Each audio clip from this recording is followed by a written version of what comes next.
Good morning guys. Meron tayong pasyente rito. Isang camel na wool pan. At check upin ko muna kasi tinanggal na yung kanyang power cord. Pinutol. Okay guys, ito na. Nalagyan ko na ng power cord. So pinix ko na para dahil gagawin din nilang naman natin, pinix ko na. So saksak natin.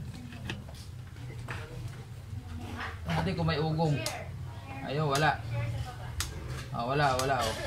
Wala talaga. So overheat yan, tapos pumutok ang fuse, kaya wala ng power. So tanggalin natin para mabuksan.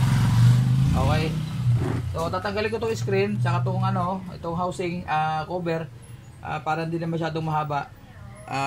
Hindi ko napapakita sa inyo guys. Ayan, so guys, natanggal ko na yung mga screen tsaka yung cover. So ito na lang ang papakita ko sa inyo. Ito guys, na camel to, matibay to guys. Kaso siyempre masisira din. Hindi naman pwedeng habang buhay yan. So gagaya na sinasabi ko lagi, ang langis ang pinakang maintenance ng electric pan. So parang motorsiklo yan, na pag natuyuan na lang siyempre kakatok, mag-overheat. Ayun, tigas, kagwang. Ay, ayaw talaga, kagwang talaga, sabi ni Idol Enting. Ayun, kaalam mo So ito, liliyahin din natin to, automatic to, liliyahin kasi may marumi yan, hindi natin mahihila yan. Ayan nakalawang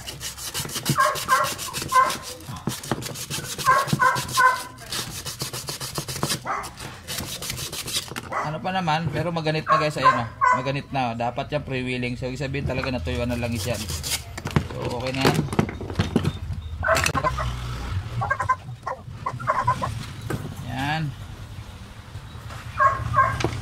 Sabi ng customer, boss, baka kapasitor lang. Mahirap yan. Mahirap yung baka kapasitor lang. Sabi ko, sino may sabi? Sabi nila kasi kapasitor daw yan. Pambihira. May mga nag-suggest na doktor, kapasitor daw ang sira.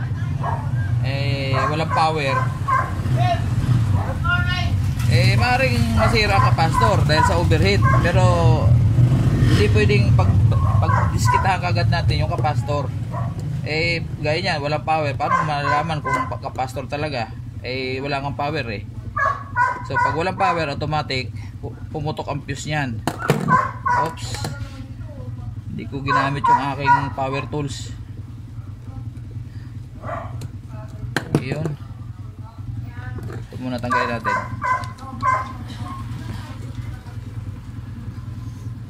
Matibay naman ang motor ng ng camel din, ng basta-basta nasisira. Parang standard din yan. Kaso lang, pangit lang sa standard yung kanyang oil system. Lalo pag yung lata yung housing to. Yan ang pangit sa mga bagong labas ng ngayon, ng standard.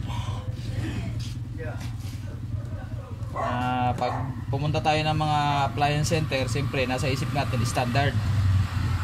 Kasi tayo mga Pilipino, tayo brand conscious tayo Wala na tayong pakialam kung okay pa ba, kung maganda ba ang performance ng isang appliances.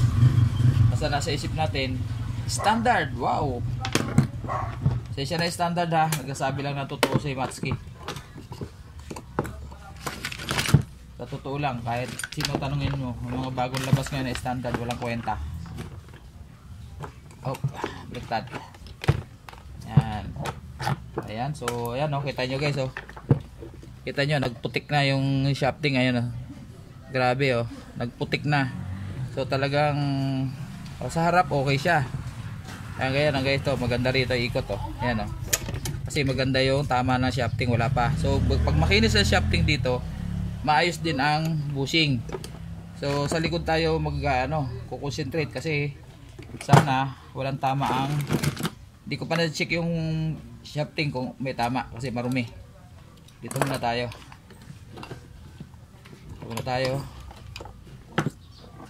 Sana walang tama to. Punasan muna natin, lagyan muna natin ng langis, tapos punasan natin para ma-check natin maigi kung makinis pa.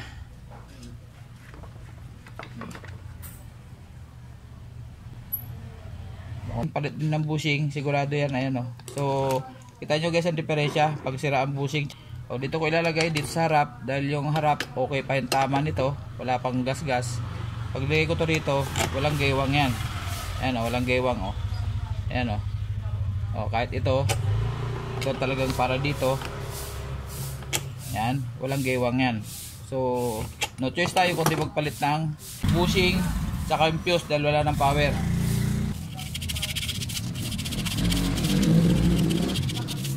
So guys, nung liniha ko tong shafting sa likod, okay pa siya. Okay pa siya. Kasi nilagay ko dito sa harap na walang tama yung bushing. Wala pa siyang alog, ayan, oh. Ayan, oh. So okay pa siya. Hindi kagaya dito pag nilagay ko dito sa pinakang kung saan siya naka-match. Ito talaga siya, ayan, oh. Ayan, oh, grabe. So bushing ang problema nito. Ayan, oh, ang daming dumi, oh. So magbubushing lang tayo dito. Bushing. Tanggalin natin tong cover. Ayan. So obligado tayong tanggalin to. O sikwatin lang natin. Sana sikwat lang kaya. Mahirap pagbalik kasi nito guys. Kaya pero kung kayong gagawa, wag nyo nang tanggalin yung ito. Yung pinaka-lock ng lock ng bushing dahil mahirap ibalik yan. Kami alam na namin pagbalik, pero kayo mahirapan kayo tsak yan. Marami nang gumawa niya na tinanggal yan, dadalhin dito dahil di na maibalik, at saka nabubungi yung pinakamahirap na ito pinakang housing nya. Pag nabungi yan, tayo dyan. So ayan, ganyan lang ginagawa ko. Tapos bago natin lagyan ng bagong bushing, iunat muna natin ito lahat kasi mahirap magbalik niyan. Unat muna natin na konti. Yan. Yan. So kita nyo guys, may bakante. Ayan, may bakante. Lagyan natin ng bulak yan kasi dito mayroon, doon sa kabila wala. Bulak lang lagay natin para may extra siyang lagayan ng langis. Ganito lang naman yan guys, oh. Susundot bulak lang, kuha kayo ng konti, pasok natin doon sa dulo. Yan, para mas marami siyang may stock na langis. Yan. Tapos lagyan natin ng langis. Sana yung aking langis? Ito. Lagyan natin langis yan. Yan, natuyuan to ng langis kaya nasira yung bushing. Megi original pa yung shafting niya, kaya yung shafting na save siya. Yan. Lagyan natin siya. Hanap muna ako ng bushing ko. Nawawala. Hindi ko malaman kung saan ko na ilagay. Stop muna. So ito na guys. Lagay ko na yung bushing guys. At ano. So para sa mga baguhan na gustong mag-DIY, tuturo ko lang sa inyo. Pinasok ko na yung bushing. Dinagyan ko na ng langis to. So ang diskarte dito, pag hindi nyo tatanggalin tong cover na to, tatagilid nyo to. Yung butas na yan, tatapat nyo rin sa isang paa. Tapos itutulak natin yan sa isa. To, gagamitin yung flat screw ay yung wala pang tama halos, yung hindi pa siya madulas. Yan guys, oh. Tapos itutulak nyo to dito. Iwasan nyo na umigkas yan, alalay lang. Yan, bababa nyo ng ganyan. Tapos ikot nyo pa kabila, tututok nyo naman yung butas dito sa isang paa. Ito. Tapos ganun din hanggang makumpleto natin yan na ibaba. Yan. Kasi ang trabaho nito, ulitin ko ha, halimbawa ito yung mga paa, ito yung bushing, kailangan siya nakadiin dito lahat, nakayakap siya dito sa ano para hindi siya maluwag. Yan. Kailangan ito ang pinakang hahawak sa bushing, nakadiin lahat yan dyan. Hindi po pwedeng yung isa o kaya dalawa nakaangat. Kailangan nakahawak sa dyan. Ganyan siya, yan, ganyan. Para hindi siya gigiwang-giwang. So yun ang purpose niya. So hindi ko na sa inyo papakita ng pag ano kasi marami to, tatagal yung video natin. Papakita ko na lang siya pag tapos na ikabit ng maayos, okay? So ayun guys, ayan. At dito naman tayo sa thermal fuse dahil walang power to. At testingin natin para makita nyo rin. Ayan, tanggalin muna natin. Voice over ko guys dahil may music na naman. Kahit Todos Los Santos dito sa amin, karaoke, video okay. Ayan. So ayan, tinatanggal ko na yung fuse. Andiyan sa loob yung fuse. Ayan, tanggal natin yung insulator. Ayan. So testingin natin guys para ma-check natin talaga kung putol ang fuse. Kasi possible din minsan na buo ang fuse dahil may naputol na wire magmula dun sa switch hanggang dyan sa motor. So pero dito matik yan, fuse yan. Ayan. Pag rinirekta ko yung test probe ko, may tunog. Pero dito sa fuse, wala talaga. Wala nang dumadaloy na kuryente dyan sa fuse dahil busted na. So, ayan. Naikabit ko na kagad yung thermal fuse. Shortcut lang tayo para hindi masyadong mahaba. So, ang gagawin natin dyan, siyempre, i-fix natin yan. At gagamitan natin ng plastic strap para siguradong nakadikit sa motor yung fuse. Lagi nating tatandaan na laging nakadikit ang thermal fuse sa winding para ma-detect niya kagad ang init just in case na mag-overheat ang ating mga electric fan. So ma-detect niya kagad yung init at pagre-react yung fuse natin, puputok instead na masunog ang ating mga motor. So ayan, dalawang strap lang lalagay natin at dalawa rin naman ang tinanggal natin diyan, tama lang yan. So ayan, pag natapos yan ay siyempre titestingin natin.